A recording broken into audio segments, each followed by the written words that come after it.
আজকে এমন একটা ইফতার আইটেম নিয়ে আসলাম, ছোট থেকে বড় সবাই কিন্তু খুব পছন্দ করবে। ফার্মের মুরগির বুকের পিসগুলো এভাবে কিউব করে কেটে ডিমের সাদা অংশ, টক দই, লাল মরিচ, গোলমরিচ গুঁড়া, এরপরে আদা রসুন বাটা, কারি পাতা কুচি দিয়ে ম্যারিনেট করে 30 মিনিট রেখে দিতে হবে।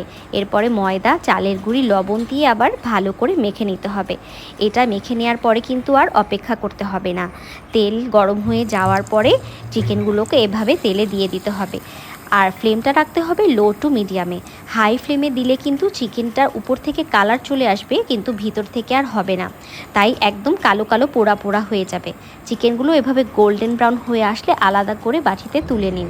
এরপরে তেলে কারি পাতা, রসুন কুচি আর কাঁচামরিচ লম্বা ফালি করে রসুনগুলো হালকা ব্রাউন হয়ে আসলে ভেজে রাখা চিকেনগুলো দিয়ে 4 থেকে 5 মিনিট টস করে নামিয়ে ফেলুন। সস দিয়ে সবাইকে খেতে দিন, খুবই পছন্দ করবে।